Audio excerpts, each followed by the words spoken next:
up everyone, Miss Singlefied here, answering guys dating questions from a girl's point of view. Now that 2011 is over, I want to thank all of you for a fantastic year. Thank you for watching, subscribing, sharing, and also submitting your questions and being patient with me while I'm still sorting through all of them. And also for commenting, whether they be positive or negative comments, because that's what the internet's all about. It's an open forum for discussion, so I welcome all comments. I am broadcasting from China right now, where I'm spending the holidays, so that's pretty exciting.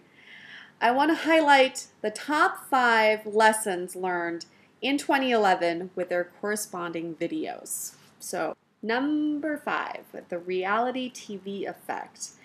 This is when you may have an awesome date with a girl and she doesn't want to go out with you again and you're like, what gives? This is something common that happens when people have emotions when they're in the moment, but once they're removed out of the moment, they no longer have feelings for that person.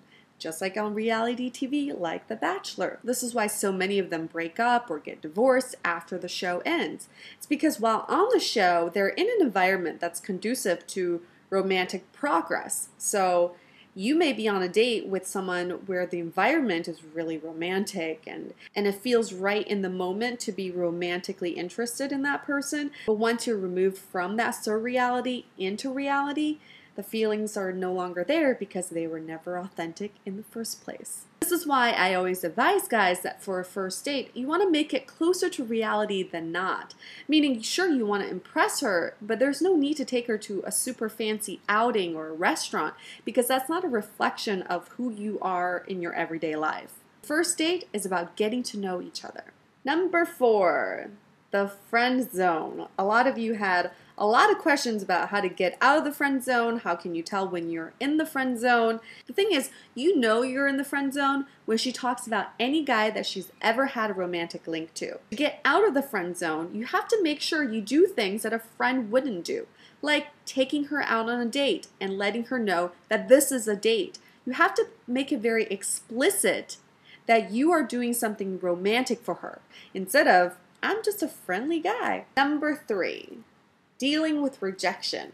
This is what I like to say. If she said no to you once, she'll most likely say no to you twice. Meaning, if she's rejected you once before, she'll probably reject you again.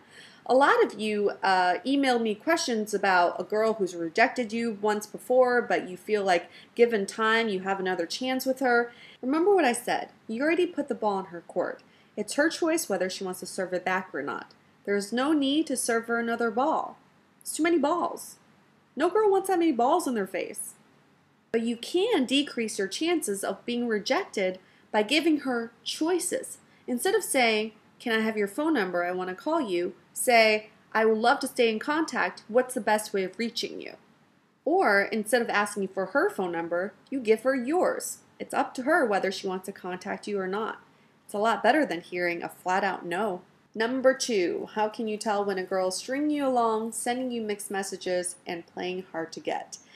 There are many ways a girl can confuse you, make you think that she may or may not be interested. But the most important thing is, you want to know if she's interested. So if she's stringing you along, she's not interested, who cares, right? The way to tell if she's interested is that even if she's playing hard to get, sending you mixed messages, stringing you along, she'll always give you a definitive answer. So if she's playing hard to get and wants to pretend that she's super busy this weekend and she can't see you, she'll hint at another date when she is free because at the end of the day, she still wants to see you. But if she doesn't give you an alternative option or gives you ambiguous responses, never says anything definitive, she may not even be playing hard to get. She's just simply not interested. And the number 1 topic of this show in 2011 was how to not be labeled as the nice guy. There were a lot of comments on this video. The main lesson learned is there's nothing wrong with being a nice guy. It's great to be a nice guy, but there is something wrong with being nice to a girl who doesn't appreciate or acknowledge your kindness. Someone who even feels entitled to what you give them. Your kindness should never be wasted. All right, there you go. There's your top 5 dating lessons of 2011. But before I go, I have one last thing to say, which is, You know, it's fun to play the game. It's fun to win people over. It's fun to see who you can get. But if you're with someone who you're truly meant to be with, you don't have to play those games at all. You just have to be yourself. Because you know what? When it works, it just works. It's pretty simple. All right, everyone. Happy New Year. You've been Singlefied. 5, 4, 3, 2, 1. Woo! Mwah! Happy New Year. What the hell is this? I have no idea what, like,